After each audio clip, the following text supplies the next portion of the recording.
I know that the concept of the love languages are really popular and I hear about them all the time. So I am not here to throw anybody under the bus or say that their beautiful, amazing concepts aren't really helpful in some circumstances. But in my opinion, the love languages are really not used well in relationships and can actually do a lot of damage. So, if you don't know what the love languages are, they were created by Gary Chapman. And the premise is very interesting. So, basically, there are 5 ways that we receive love. They are acts of service, gift giving, physical touch, words of affirmation, and quality time. And the idea is that we will give love in the way that we like to receive them.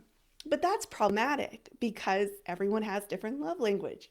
So if I like to receive love through words of affirmation and I try to express my love through words of affirmation with my husband and his love language is physical touch, the wires are just going to get crossed and they're not going to reach each other. So it sounds lovely, right? So here's what happened. Excuse me, I'm like spitting all over the place because I'm so excited. I went to a workshop and I learned about the love languages. I thought, brilliant. I'll just learn what mine are and share them with my husband, and he'll learn what his are and share them with me. And then suddenly we'll have no disagreements and we'll just feel love all the time. But then about 5 days later, I was in the kitchen and my husband said to me, well, if you aren't going to have sex with me, then I'm not helping you in the kitchen. That did not feel very good. All of my excitement about the love languages was out the window because it became this 50-50 tit for tat thing. Not going to work. In a relationship, you have to show up 100%. But this isn't the main problem of the love languages. What ends up happening is that we try to prove our love or we look for confirmation that our partners love us through these 5 love languages and they become love tests. Let me say this one more time. Actions can't prove love. This goes totally against what we're taught. We're taught our actions speak louder than words, right? Well, I'll believe it when I see it. I'll believe it when I hear it. I'll believe it when I'm shown through actions that it is the truth. Now, here's my disclaimer. If someone says, I love you through their words, and yet through their actions, they are demeaning, abusive, if they're gaslighting you, if they're lying outright, then you have to take steps to make safe spaces for yourself, right? You have to work on the lying, the gaslighting, the abuse, whatever's happening to you. But if we are trying to look at actions to prove love, we will be disappointed every single time. We can certainly contribute to our spouse's happiness. This is what I get asked all the time too when I bring this up. They're like, well, what's the point of being in a partnership if you aren't going to help each other, if you aren't going to do nice things for each other, if you aren't going to be actual partners? That's a whole different thing. I can contribute to my husband's happiness and he can certainly contribute to mine. But the minute my actions become about proving my love to him is the second everything breaks down. Let me give you an example. So my husband really likes coffee. He likes to get coffee from Tim Hortons. If you're Canadian, you'll know where that is. And he's really good at doing nice things for me. It's just, he's a really generous, kind, loving dude. And he is happy to go to the store for me when I want a little chocolate at night, or he'll always think of me when he's getting food from a restaurant and get me some takeout. He's constantly bringing me things and doing kind things for me.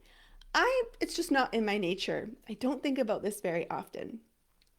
But I know he likes coffee from Tim Hortons. So imagine I was driving home and I kind of looked and saw the drive-through and thought, oh, my husband would really delight in a coffee. He would really surprise him. Oh, I love him so much. I want to like delight in his delight. So I go through the drive-through, I pick him up a coffee, I bring it home, I surprise him. He's feeling good, I'm feeling good. There's just like a little love connection moment there. Wonderful.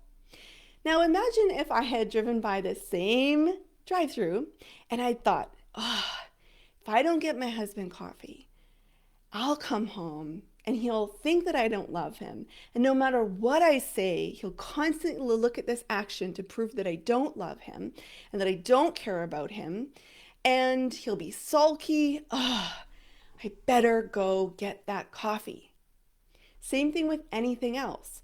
Maybe you look at your husband and you think, oh, I really want to hug him right now. That would feel so nice.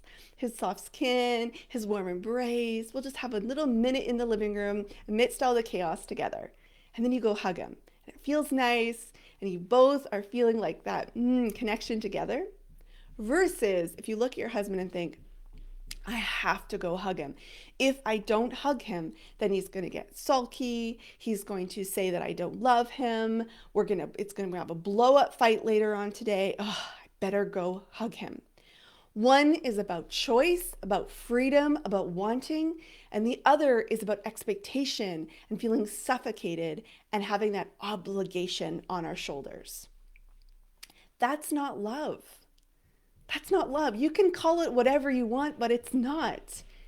It's forcing somebody to be within a certain box so that you can have a thought that they love you versus just go ask them. If you're curious if your partner thinks you're important or if they care for you or if they're concerned about your needs or if they love you or if they're proud of you or if they think you're smart, go ask them. They will tell you the truth. And if they go ahead and say, you know what? I don't really care about you, then at least you know, at least you can have the conversation versus making up a whole bunch of stories about whether or not they're speaking your love language and how they're doing it and if they're doing it right and enough and all the times you ask them. Things happen. People forget. They're late. They're disorganized. They're just imperfectly human. So again, actions can't prove love. Don't let love languages become love tests. Watch out for those love tests. They're sneaky, and it's when you are looking to actions to prove love versus just going and asking and then leaving all those other delightful little things, those little acts of service and words of affirmation and gift giving. It's just the icing on the cake. Has something really nice and fun to do for one another, but there isn't that weight of expectation, that heaviness on them that makes it all about obligation. I hope that was helpful. Please let me know if it was, and I'll see you in the next one.